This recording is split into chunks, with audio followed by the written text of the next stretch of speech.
Welcome students to the another video of issue of debentures. In today's lecture we are going to discuss about the issue of debentures for consideration other than the cash. In our last lecture we have done the issue of debentures at par, premium and discount, and in that case whatever the number of debentures that are issued, we get the amount in the cash form. But there are some cases when the company issue the debentures for consideration other than the cash. सो इस lecture ਵਿੱਚ ਬੱਚੇ ਅਸੀਂ ਉਹ ਵਾਲੇ cases discuss ਕਰਾਂਗੇ ਜਿਹਦੇ ਵਿੱਚ ਕੀ ਆ ਕੰਪਨੀ ਡਿਬੈਂਚਰਸ ਇਸ਼ੂ ਕਰ ਰਹੀ ਹੈ ਬਟ ਉਹਦੇ ਬਦਲੇ ਉਹ ਕੈਸ਼ ਨਹੀਂ ਰਿਸੀਵ ਕਰ ਰਹੀ, ਠੀਕ ਹੈ। ਉਹਦੇ ਬਦਲੇ ਕੀ ਆ ਡਿਬੈਂਚਰਸ ਇਸ਼ੂ ਕਰ ਰਹੀ ਹੈ ਜਾਂ ਫਿਰ ਐਸੈਟਸ ਜਾਂ ਲਾਇਬਿਲਿਟੀਜ਼ ਜਿਹੜੀਆਂ ਵਾ ਦੂਜੀ ਕੰਪਨੀ ਨੇ ਜਿਹੜੀਆਂ ਵਾ ਬੀਅਰ ਕਰ ਰਹੀ ਹੈ। ਸੋ ਸਭ ਤੋਂ ਪਹਿਲਾ ਕੇਸ ਹੈ ਪਰਚੇਜ਼ ਆਫ ਐਸੈਟਸ। ਅਗਰ ਕੰਪਨੀ ਨੇ ਕਿਸੇ ਦੂਜੀ ਕੰਪਨੀ ਦੇ ਐਸੈਟਸ ਪਰਚੇਜ਼ ਕਰਨੇ ਨੇ, ਠੀਕ ਹੈ, ਐਸੈਟਸ ਪਰਚੇਜ਼ ਕਰਨੇ ਨੇ ਤੇ ਉਹ ਐਸੈਟਸ ਦੇ ਬਦਲੇ ਕੀ ਆ ਉਸ ਪਰਸਨ ਜਿਹੜਾ ਵਾ ਉਸ ਵੈਂਡਰ ਨੂੰ ਜਿਹੜਾ ਵਾ ਉਨੇ ਹੀ ਅਮਾਊਂਟ ਦੇ ਨਾਲ ਕੀ ਆ ਉਨੇ ਹੀ ਅਮਾਊਂਟ ਦੇ ਜਿਹੜੇ ਆ ਡਿਬੈਂਚਰਸ ਜਿਹੜੇ ਆ ਉਹ ਇਸ਼ੂ ਕਰ ਰਹੀ ਹੈ, ਠੀਕ ਹੈ। ਤੇ ਉਸ ਕੇਸ ਵਿੱਚ ਹੁਣ ਜਦੋਂ ਅਸੀਂ ਐਸੈਟਸ ਪਰਚੇਜ਼ ਕਰਦੇ ਹਾਂ ਸਾਨੂੰ ਇਹ ਪਤਾ ਵਾ ਕਿ ਐਸੈਟਸ ਦੀ ਜਿਹੜਾ ਬੈਲੈਂਸ ਹੁੰਦਾ ਵਾ ਉਹ ਡੈਬਿਟ ਹੁੰਦਾ ਵਾ। ਸੋ ਇਸ ਲਈ ਅਸੀਂ ਐਂਟਰੀ 'ਤੇ ਕੀ ਪਾਵਾਂਗੇ, ਐਸੈਟ ਅਕਾਊਂਟ ਜਿਹੜਾ ਵੀ ਸਪੈਸੀਫਿਕ ਐਸੈਟ ਹੋਏਗਾ ਲਾਈਕ ਫਰਨੀਚਰ ਆ, ਕੋਈ ਬਿਲਡਿੰਗ ਆ, ਕੋਈ ਲੈਂਡ ਐਂਡ ਬਿਲਡਿੰਗ ਆ ਜਾਂ ਕੋਈ ਮਸ਼ੀਨਰੀ ਹੈ, ਉਸ ਐਸੈਟ ਦਾ ਨਾਮ ਲਿਖਾਂਗੇ ਟੂ ਵੈਂਡਰ ਮਤਲਬ ਇਹ ਉਹ ਪਰਸਨ ਹੋਇਆ ਜਿਹਦੇ ਕੋਲ ਕੀ ਉਹ ਅਸੀਂ ਖਰੀਦਿਆ, ਠੀਕ ਹੈ। ਇੱਥੇ ਅਸੀਂ ਵੈਂਡਰ ਦੇ ਨਾਲ ਹਮੇਸ਼ਾ ਪਰਚੇਜ਼ ਕੰਸੀਡਰੇਸ਼ਨ ਲਿਖਣਾ ਹੈ। ਪਰਚੇਜ਼ ਕੰਸੀਡਰੇਸ਼ਨ ਦਾ ਮਤਲਬ ਹੋਇਆ ਕਿ ਇਹ ਜਿਹੜੇ ਐਸੈਟਸ ਨੇ ਜਾਂ ਕਿੰਨਾ ਨੈਟ ਅਮਾਊਂਟ ਜਿਹੜਾ ਸੀ ਅਸੀਂ ਉਹਨੂੰ ਪੇ ਕਰਨਾ ਸੀ, ਠੀਕ ਹੈ। ਅਗਰ ਉਹਦੇ ਕੋਲ 10 ਲੱਖ ਦੇ ਐਸੈਟਸ ਖਰੀਦੇ ਨੇ ਅਤੇ ਉਹਨੂੰ ਅਮਾਊਂਟ ਪੇਮੈਂਟ ਪਰਚੇਜ਼ ਕੰਸੀਡਰੇਸ਼ਨ ਹੋਊਗੀ ਸਾਡੀ 10 ਲੱਖ ਦੀ, ਠੀਕ ਹੈ। ਇਹ ਤਾਂ ਬੱਚੇ ਉਹ ਕੇਸ ਹੋਇਆ ਜਦੋਂ ਕੀ ਆ ਕੰਪਨੀ ਵੱਲੋਂ ਐਸੈਟਸ ਪਰਚੇਜ਼ ਕੀਤੇ ਗਏ, ਮਤਲਬ ਐਸੈਟਸ ਪਰਚੇਜ਼ ਕੀਤੇ ਗਏ ਅਤੇ ਉਹਦੇ ਬਦਲੇ ਵੈਂਡਰ ਨੂੰ ਜਿਹੜੀ ਆ ਉਹ ਪੇਮੈਂਟ ਕਰ ਦਿੱਤੀ ਗਈ, ਠੀਕ ਹੈ। ਹੁਣ ਇੱਕ ਹੋਰ ਅਸੀਂ ਕੇਸ ਡਿਸਕਸ ਕਰਦੇ ਹਾਂ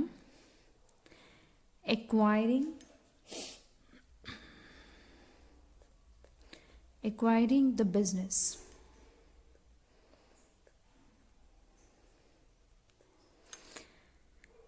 ਐਕਵਾਇਰਿੰਗ ਦਾ ਬਿਜ਼ਨਸ ਦਾ ਮਤਲਬ ਕੀ ਹੋਇਆ, ਕਈ ਵਾਰੀ ਕੀ ਹੁੰਦਾ ਵਾ ਕਿ ਕੰਪਨੀ ਜਿਹੜੀ ਆ ਉਹ ਦੂਜੇ ਬਿਜ਼ਨਸਮੈਨ ਦੇ ਬਿਜ਼ਨਸ ਨੂੰ ਐਕਵਾਇਰ ਕਰਨਾ ਚਾਹੁੰਦੀ ਹੈ। ਬਿਜ਼ਨਸ ਨੂੰ ਐਕਵਾਇਰ ਕਰਨ ਦਾ ਮਤਲਬ ਕਿ ਉਹਦੇ ਐਸੈਟਸ ਵੀ ਖਰੀਦ ਲੈਣਾ ਅਤੇ ਉਹਦੀਆਂ ਲਾਇਬਿਲਿਟੀਜ਼ ਨੂੰ ਵੀ ਬੀਅਰ ਕਰਨਾ। ਮਤਲਬ ਅਸੀਂ ਐਸੈਟਸ ਤਾਂ ਉਹਦੇ ਲੈ ਹੀ ਰਹੇ ਹਾਂ ਬਟ ਨਾਲ ਦੀ ਨਾਲ ਅਸੀਂ ਉਹਦੇ ਕੀ ਆ ਲਾਇਬਿਲਿਟੀਜ਼ ਜਿਹੜੀਆਂ ਉਸ ਬਿਜ਼ਨਸ ਦੀਆਂ ਵਾ ਉਹਨਾਂ ਨੂੰ ਵੀ ਜਿਹੜਾ ਵਾ ਉਹ ਆਪਟ ਕਰ ਰਹੇ ਹਾਂ, ਠੀਕ ਹੈ।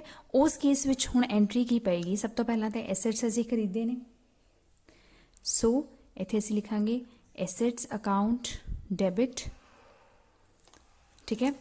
ਲਾਇਬਿਲਿਟੀਜ਼ ਵੀ ਓਬਵੀਅਸ ਅਸੀਂ ਖਰੀਦੀਆਂ ਹੋਣਗੀਆਂ ਟੂ ਲਾਇਬਿਲਿਟੀਜ਼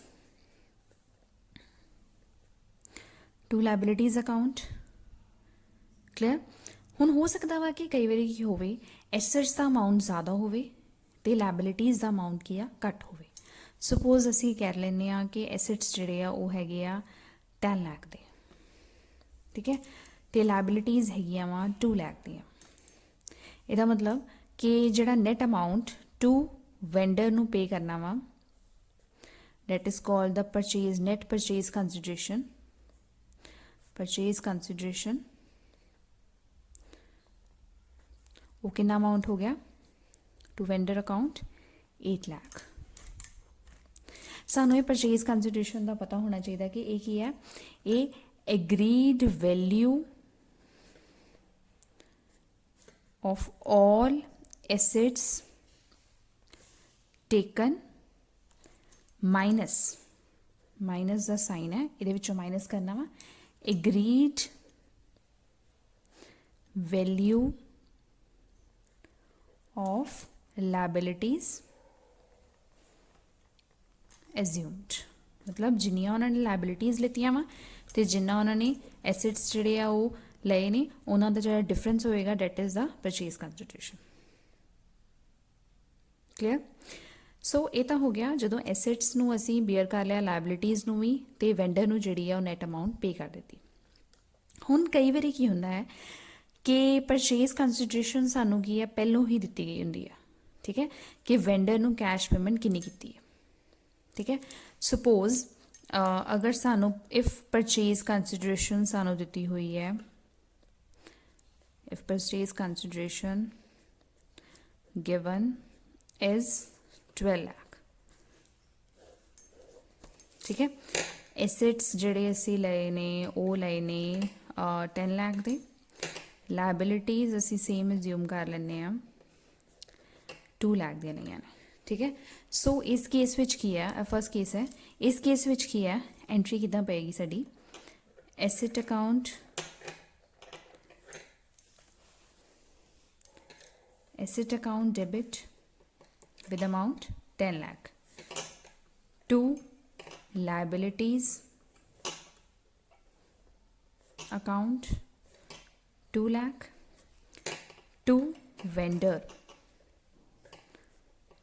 ਨੂੰ ਕਿੰਨਾ ਦੇਣਾ ਵਾ 12 lakh already mention ਹੈਗਾ, purchase consideration already mention ਹੈ ਸਾਨੂੰ।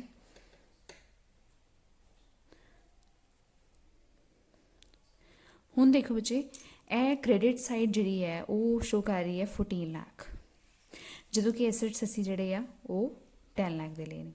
ਸੋ ਇਹਦਾ ਮਤਲਬ ਕਿ ਅਸੀਂ ਉਹਨੂੰ ਪੇਮੈਂਟ ਜ਼ਿਆਦਾ ਕਰ ਰਹੇ ਹਾਂ, ਵੈਂਡਰ ਨੂੰ ਪੇਮੈਂਟ ਜ਼ਿਆਦਾ ਕਰ ਰਹੇ ਹਾਂ, ਅਤੇ ਉਹਦੇ ਕੋਲ ਜਿਹੜੇ ਐਸੈਟਸ ਨੇ ਉਹ ਘੱਟ ਐਕਵਾਇਰ ਕਰ ਰਹੇ ਹਾਂ।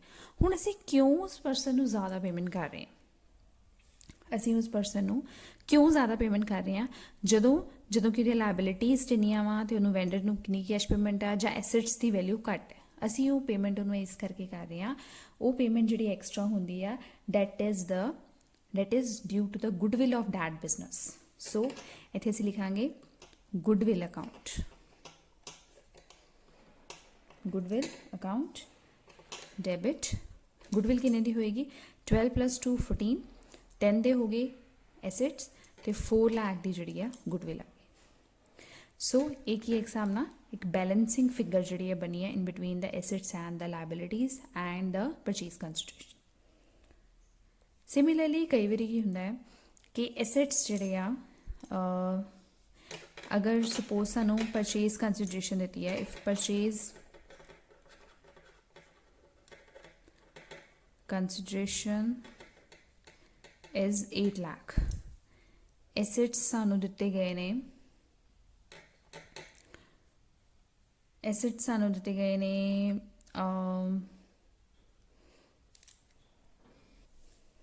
ਐਸੈਟਸ ਸਾਨੂੰ ਦਿੱਤੇ ਗਏ ਨੇ 12 ਲੱਖ ਦੇ, ਲਾਇਬਿਲਿਟੀਜ਼ ਨੇ 2 ਲੱਖ ਦੇ। ਸੋ ਇਸ ਕੇਸ ਵਿੱਚ ਐਂਟਰੀ ਕੀ ਪਏਗੀ, ਐਸੈਟ ਅਕਾਊਂਟ ਕਿੰਨਾ ਅਮਾਊਂਟ 12 ਲੱਖ ਟੂ ਲਾਇਬਿਲਿਟੀਜ਼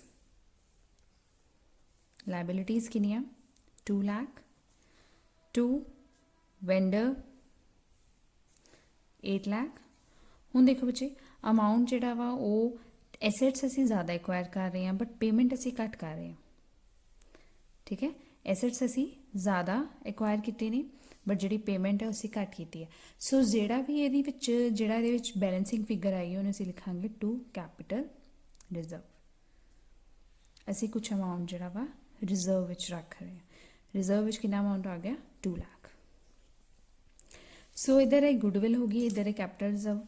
ਇਹ ਦੋਨੋਂ ਕੀ ਆ ਬੈਲੈਂਸਿੰਗ ਫਿਗਰਸ ਦੇ ਤੌਰ ਤੇ ਕੀ ਆ ਕੰਮ ਕਰਦੇ ਆ, ਠੀਕ ਹੈ। ਜਦੋਂ ਐਸੈਟਸ ਜਿਹੜੇ ਆ, ਅਗਰ ਐਸੈਟਸ ਘੱਟ ਹੋਣ, ਪਰਚੇਜ਼ ਕੰਸੀਡਰੇਸ਼ਨ ਜ਼ਿਆਦਾ ਹੋਵੇ, ਤੇ ਉਸ ਕੇਸ ਵਿੱਚ ਗੁੱਡਵਿਲ ਆਏਗਾ, ਗੁੱਡਵਿਲ ਨੂੰ ਡੈਬਿਟ ਕਰਾਂਗੇ। ਤੇ ਜਦੋਂ ਐਸੈਟਸ ਜਿਹੜੀਆਂ ਵਾ ਉਹ ਜ਼ਿਆਦਾ ਹੋਣ ਤੇ ਲਾਇਬਿਲਿਟੀਜ਼ ਘੱਟ ਹੋਣ, ਤੇ ਉਸ ਕੇਸ ਵਿੱਚ ਕੀ ਆ ਕੈਪੀਟਲ ਰਿਜ਼ਰਵ ਜਿਹੜਾ ਵਾ ਕ੍ਰੀਏਟ ਕੀਤਾ ਜਾਏਗਾ। ਸੋ ਬੱਚੇ ਹੁਣ ਇਸ ਲੈਕਚਰ ਤੱਕ ਹੁਣ ਅਸੀਂ ਕੀ ਕੀਤਾ ਹੈ ਕਿ ਅਸੀਂ ਐਸੈਟਸ ਪਰਚੇਜ਼ ਕਰ ਲਏ ਨੇ, ਠੀਕ ਹੈ। ਉਹਦੀ ਪਰਚੇਜ਼ ਦੀ ਐਂਟਰੀ ਕਿੱਦਾਂ ਹੋਏਗੀ, ਅਗਰ ਬਿਜ਼ਨਸ ਐਕਵਾਇਰ ਕੀਤਾ ਵਾ, ਐਸੈਟਸ ਲਾਇਬਿਲਿਟੀਜ਼ ਨੂੰ ਐਕਵਾਇਰ ਕੀਤਾ ਵਾ, ਉਹ ਕਿੱਦਾਂ ਹੋਏਗਾ। ਅਗਰ ਅਸੀਂ ਗੁੱਡਵਿਲ ਦਾ ਤੇ ਕੈਪੀਟਲ ਰਿਜ਼ਰਵ ਵਾਲਾ ਪੁਆਇੰਟ ਕਰ ਲਿਆ। ਹੁਣ ਅਸੀਂ ਇਹ ਦੇਖਾਂਗੇ ਕਿ ਜਦੋਂ ਅਸੀਂ ਇਹ ਬਿਜ਼ਨਸ ਐਕਵਾਇਰ ਕਰ ਲਿਆ, ਜਿਹੜੀ ਹੁਣ ਪਰਚੇਜ਼ ਕੰਸੀਡਰੇਸ਼ਨ ਆ, ਠੀਕ ਹੈ, ਜਿਹੜੀ ਕਿ ਅਸੀਂ ਵੈਂਡਰ ਨੂੰ ਨੈਟ ਪੇ ਕਰ ਰਹੇ ਹਾਂ, ਠੀਕ ਹੈ, ਪਰਚੇਜ਼ ਕੰਸੀਡਰੇਸ਼ਨ, ਉਹਦੀ ਫੋਰਮ ਵਿੱਚ ਉਹਨੇ ਨੰਬਰ ਆਫ ਜਿਹੜੇ ਡਿਬੈਂਚਰਸ ਆ ਅਸੀਂ ਇਸ਼ੂ ਕਰਨੇ ਆ। ਹੁਣ ਅਸੀਂ ਜਦੋਂ ਵੈਂਡਰ ਨੂੰ ਡਿਬੈਂਚਰਸ ਇਸ਼ੂ ਕਰਦੇ ਹਾਂ, ਉਹਦੀ ਕੀ ਐਂਟਰੀ ਆਏਗੀ ਉਹ ਅਸੀਂ ਜਿਹੜਾ ਵਾ ਪੜ੍ਹਾਂਗੇ। ਸੋ ਜਦੋਂ ਅਸੀਂ ਵੈਂਡਰ ਨੂੰ ਜਿਹੜੇ ਆ ਡਿਬੈਂਚਰਸ ਇਸ਼ੂ ਕਰਨੇ ਆ, we can issue the debentures to the vendor at par, premium and discount. ਹੁਣ ਜਦੋਂ ਅਸੀਂ ਇਹਨੂੰ ਇਹਨੂੰ ਅਸੀਂ ਪਾਰ ਤੇ ਇਸ਼ੂ ਕਰਨੇ ਆ, ਮਤਲਬ 100 ਰੁਪੀਜ਼ ਦਾ ਡਿਬੈਂਚਰ ਜਿਹੜਾ 100 ਰੁਪੀਜ਼ ਤੇ ਹੀ ਜਿਹੜਾ ਵਾ ਇਸ਼ੂ ਕਰਨਾ ਵਾ, ਫਿਰ ਅਸੀਂ ਉਹਦੀ ਐਂਟਰੀ ਪਾਵਾਂਗੇ vendor account debit to debentures account.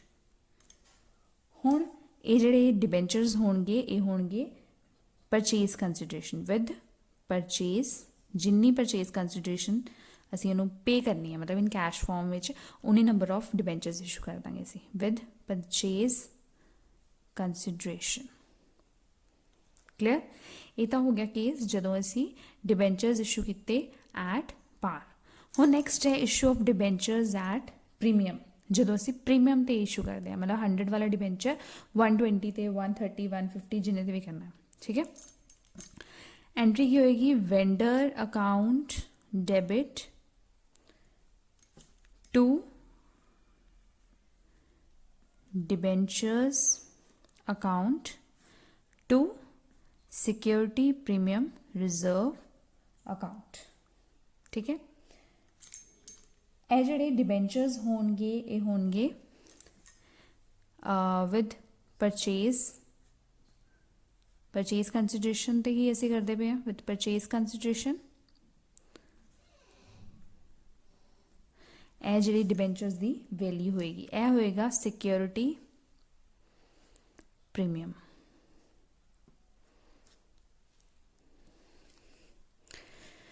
ਹੁਣ ਇਹ ਹੋ ਗਿਆ ਪ੍ਰੀਮੀਅਮ ਤੇ, ਮਤਲਬ 100 ਵਾਲਾ ਸ਼ੇਅਰ 20 ਪਲੱਸ ਪ੍ਰੀਮੀਅਮ ਤੇ, ਮਤਲਬ 120 ਤੇ, ਇਹ 100 ਵਾਲਾ ਸ਼ੇਅਰ 100 ਤੇ। ਨੈਕਸਟ ਡਿਸਕਾਊਂਟ ਤੇ, ਮਤਲਬ 100 ਵਾਲਾ ਸ਼ੇਅਰ 90 ਤੇ, ਠੀਕ ਹੈ। ਸੋ ਇਹਦੀ ਐਂਟਰੀ ਕੀ ਹੋਏਗੀ? Vendor account debit discount on issue of debenture account debit to debentures account, ठीक है। ਜਿਹੜੀ ਡਿਸਕਾਊਂਟ ਦੀ ਅਮਾਊਂਟ ਹੋਏਗੀ ਉਹ ਅਸੀਂ ਇੱਥੇ ਸ਼ੋ ਕਰਾਂਗੇ। ਸੋ ਬੱਚੇ ਸਿੰਪਲ ਸੀ, ਅਸੀਂ ਪਹਿਲਾਂ ਵੀ ਸ਼ੇਅਰਸ ਦੇ ਕੇਸ ਵਿੱਚ ਵੀ ਕੀਤਾ ਹੈ ਕਿ ਐਟ ਪਾਰ ਤੇ ਜਦੋਂ ਹੋਏਗਾ ਵੈਂਡਰ ਨੂੰ ਕਿੱਦਾਂ ਪੇਮੈਂਟ ਕਰਨੀ ਹੈ, with the number of debentures premium ਤੇ ਡਿਸਕਾਊਂਟ ਤੇ, ਠੀਕ ਹੈ। ਸੋ ਅਸੀਂ ਹੁਣ ਇਹਦਾ ਕੀ ਇੱਕ ਪ੍ਰੈਕਟੀਕਲ ਜਿਹੜਾ ਸੋਲਵ ਕਰਕੇ ਦੇਖਾਂਗੇ। ਸੋ ਸਟੂਡੈਂਟਸ ਹੁਣ ਅਸੀਂ ਇੱਕ ਪ੍ਰੈਕਟੀਕਲ ਜਿਹੜੀ ਪ੍ਰੋਬਲਮ ਆ ਸੋਲਵ ਕਰਕੇ ਦੇਖਦੇ ਹਾਂ ਤਾਂ ਕਿ ਸਾਨੂੰ ਜਿਹੜਾ ਇਹ ਵਾਲਾ ਕੰਸੈਪਟ ਹੈਗਾ ਵਾ ਉਹ ਹੋਰ ਬੈਟਰ ਤਰੀਕੇ ਨਾਲ ਸਮਝ ਲੱਗ ਜਾਏ। ਸੋ ਕੁਐਸਚਨ ਕੀ ਹੈ? ABC Limited took over the assets of 7 lakh and liabilities of 60,000 of Current Limited for the purchase consideration of 6 lakh and 60,000। ਸਾਨੂੰ ਐਸੈਟਸ ਵੀ ਦਿੱਤੇ ਹੋਏ ਆ, ਲਾਇਬਿਲਿਟੀਜ਼ ਵੀ ਜਿੰਨੀਆਂ ਦਿੱਤੀਆਂ ਹੋਈਆਂ, ਮਤਲਬ ਉਹਨਾਂ ਨੇ ਬਿਜ਼ਨਸ ABC ਲਿਮਿਟਿਡ ਨੇ ਕਿਹਨਾਂ ਦਾ ਬਿਜ਼ਨਸ ਲੈਣਾ ਵਾ? ਕਰਨ ਲਿਮਿਟਿਡ ਦਾ ਬਿਜ਼ਨਸ ਲੈਣਾ ਵਾ। ਐਸੈਟਸ ਵੀ ਉਹਦੇ ਲੈ ਲੈਣੇ ਨੇ ਤੇ ਲਾਇਬਿਲਿਟੀਜ਼ ਵੀ ਲੈ ਲੈਣੀਆਂ, ਠੀਕ ਹੈ। ਤੇ ਪਰਚੇਜ਼ ਕੰਸੀਡਰੇਸ਼ਨ ਵੀ ਸਾਨੂੰ ਦਿੱਤਾ ਹੋਇਆ, ਠੀਕ ਹੈ। ਜਿੰਨਾ ਪਰਚੇਜ਼ ਕੰਸੀਡਰੇਸ਼ਨ ਆ ਉਹ ਵੀ ਦਿੱਤਾ ਹੋਇਆ। ABC ਲਿਮਿਟਿਡ ਪੇਡ ਦ ਕੰਸੀਡਰੇਸ਼ਨ ਬਾਈ ਇਸ਼ੂਇੰਗ ਦ ਡਿਬੈਂਚਰਸ, ਤੇ ਜਿਹੜੀ ਪਰਚੇਜ਼ ਕੰਸੀਡਰੇਸ਼ਨ ਹੋਏਗੀ ਉਹਨੂੰ ਕਿਸ ਫਾਰਮ 'ਚ ਉਹਨਾਂ ਨੇ ਪੇ ਕਰਨਾ ਵਾ? 100 ਰੁਪੀਜ਼ ਦੇ ਡਿਬੈਂਚਰ ਐਟ 10% ਪ੍ਰੀਮੀਅਮ ਦੇ, ਠੀਕ ਹੈ। ਹੁਣ ਅਸੀਂ ਦੇਖਦੇ ਹਾਂ ਪਹਿਲਾਂ ਉਹਦੀਆਂ ਐਂਟਰੀਜ਼ ਕੀ ਅਸੀਂ ਕਰਾਂਗੇ। ਪਹਿਲੀ ਇਹਦੀ ਐਂਟਰੀ ਕੀ ਹੋਏਗੀ, ਠੀਕ ਹੈ। ਉਸ ਤੋਂ ਬਾਅਦ ਜਿੰਨੀ ਡਿਬੈਂਚਰਸ ਕਿੰਨੇ ਨੰਬਰ ਆਫ ਡਿਬੈਂਚਰਸ ਇਸ਼ੂ ਕਰਾਂਗੇ ਤੇ ਉਹਦੀ ਐਂਟਰੀ ਕੀ ਹੋਏਗੀ ਉਹ ਦੇਖਾਂਗੇ ਅਸੀਂ। ਸੋ ਸਭ ਤੋਂ ਪਹਿਲਾਂ ਇਹਦੀ ਐਂਟਰੀ ਕੀ ਹੋਏਗੀ? ਐਸੈਟਸ ਅਕਾਊਂਟ ਡੈਬਿਟ, ਅਮਾਊਂਟ ਕਿੰਨਾ ਆਏਗਾ? 7 lakh ਅਮਾਊਂਟ ਆਏਗਾ, clear. To liabilities account, liabilities ਕਿੰਨੀ ਦੀ ਲਿੱਤੀਆਂ? 60,000 ਦੀਆਂ। ਟੂ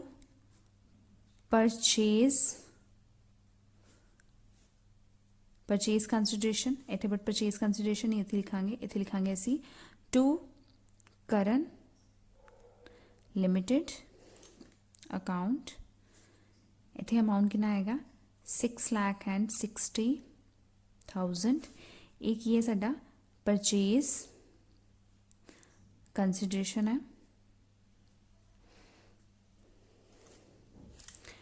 हुण बच्चे देखो 7 लाख के एसेट्स ने, ठीक है, बट लाइबिलिटीज़ ते परचेज कंसिडरेशन नूं मिला के असी 20,000 इन्हां नूं की है एक्सट्रा पे कर रहे हैं, ठीक है। 20,000 करंट लिमिटेड नूं एक्सट्रा पे कर रहे हैं। वो असी क्यों करते हैं, क्यों कर रहे हैं? Because of goodwill. सो इत्थे असीं लिखांगे गुडविल अकाउंट। एक सामने एक बैलेंसिंग फिगर है साडी। कितना अमाउंट आएगा इत्थे 20,000। ये साडी एंट्री जिहड़ी आ कंप्लीट हो गई इहदे नाल। हुण ये ते सी साडी एंट्री जिहड़ी मेन एंट्री जित्थों सानूं पता लगा कि असीं गुडविल दी अमाउंट किन्नी पे कीती है, किन्ना उन्होंने परचेज कंसिडरेशन जिहड़ी आ वो पेमेंट कीती है। बट हुण परचेज कंसिडरेशन जिहड़ी हैगी आ उहनूं असीं डिबेंचर्स दी फॉर्म विच किन्ने नंबर ऑफ डिबेंचर्स जिहड़े आ उन्हां नूं इशू कीते आ, वो असीं डिबेंचर्स दी कैलकुलेशन करनी है कि किन्ने नंबर ऑफ डिबेंचर्स जिहड़े आ उस कंपनी नूं इशू कीते गए आ। सो असीं की करांगे calculation of number of debentures issued। किन्ने नंबर ऑफ डिबेंचर्स इशू किए गए हैं उन्होंने असीं कैलकुलेट करांगे। सो उहदे वास्ते की आ, सब तो पहला तो उहदा प्राइस कितना है 100 ते प्लस उहदा प्रीमियम कितना है 10% प्रीमियम है। 10% कितना आया अपना ये 10 क्यों आया, क्योंकि ये 10 रुपीज़ आ गया। So 100 + 10 is equal to 110। Clear. And purchase consideration की अमाउंट कितनी है 6,60,000। 6,60,000 जिहड़े आ परचेज कंसिडरेशन है। Number price of the debenture is 110। It means इन्होंने किन्ने डिबेंचर किते होंगे इशू 6,000 डिबेंचर्स।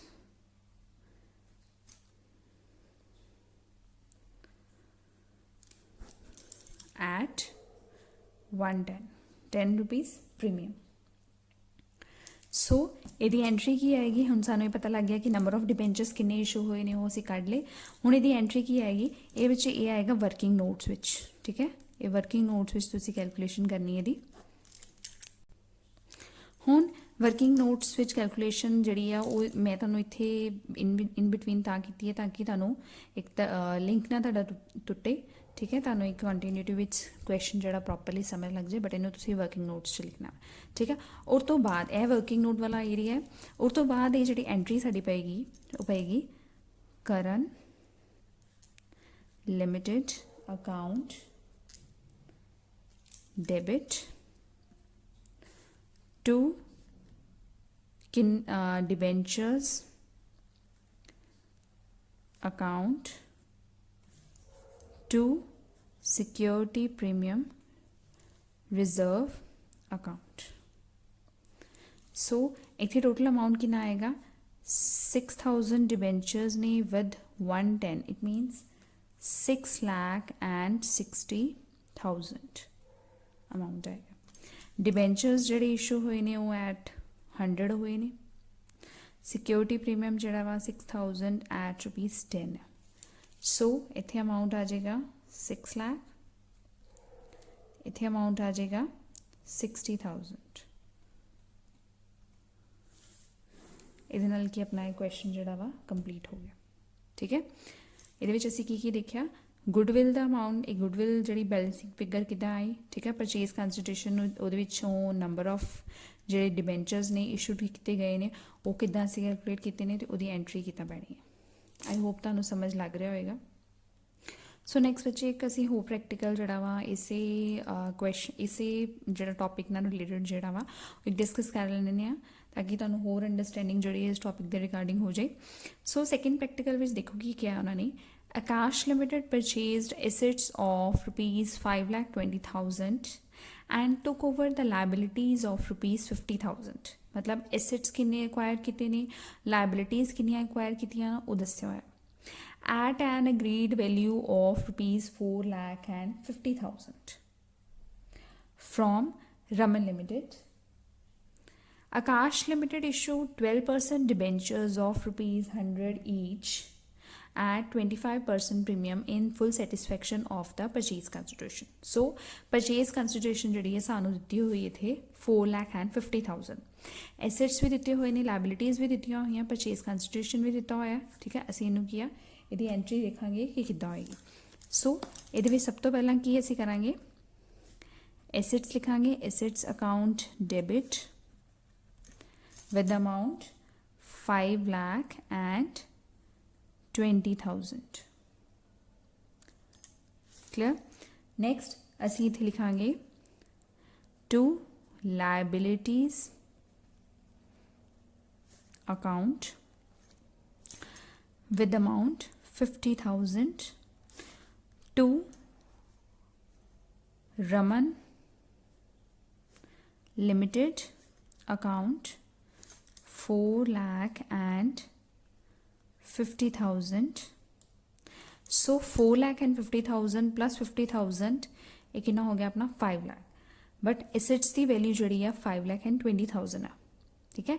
एसेट्स असी ज़्यादा एक्वायर कर रहे हैं, लाइबिलिटीज़ प्लस परचेज कंसिडरेशन जो अमाउंट है वो असी घट जोड़ा वा वो पे ऑप्ट कर रहे हैं, घट पे कर रहे हैं. परचेज कंसिडरेशन है. सो जो बैलेंसिंग फिगर है वो इत्थे की आएगा टू कैपिटल रिजर्व. जिदा कि अपने पिछले वाले क्वेश्चन में जोड़ा असीं लास्ट डिस्कस किया है तो पहला उहदे विच की सी, एसेट्स की वैल्यू घट सी, लाइबिलिटीज़ ते जिहड़ी परचेज कंसिडरेशन सी वो ज़्यादा सी. सो असीं की लिखिया, पेमेंट असीं ज़्यादा कर रहे हैं, अक्वायर असीं घट कर रहे हैं. सो असीं गुडविल वास्ते पे कर रहे हैं. सो असीं उहनूं डेबिट साइड ते लिख दिता ही गुडविल. हुण इत्थे की है, क्रेडिट साइड ते जिहड़ा वा बैलेंसिंग फिगर आ रही है, बैलेंसिंग फिगर है, ठीक है. सो इहदा अमाउंट आ जाएगा साडे को 20,000 दा अमाउंट जिहड़ा वा असीं पे कीता. सो ये जिहड़ा वा एसेट्स असीं एक्वायर भी कर ले, लाइबिलिटीज़ असीं पे ऑफ कर दित्तियां, उन्होंने परचेज कंसिडरेशन जिहड़ा वा वो पे कर दिता. नाउ हुण परचेज कंसिडरेशन दे अमाउंट दे अगेंस्ट असीं की आ डिबेंचर्स जिहड़े आ उन्होंने इशू करने हैं. सो सब तो पहला असीं की है, सो बच्चे असीं पहलां इहदे विच देखांगे वर्किंग नोट्स विच असीं जिहड़ा वा कैलकुलेट करांगे कि किन्ने नंबर ऑफ डिबेंचर्स जिहड़े एक्चुअल विच असीं इशू करने हैं. इत्थे वर्किंग नोट्स असीं बनावांगे. वर्किंग नोट्स उहदे विच नंबर ऑफ डिबेंचर्स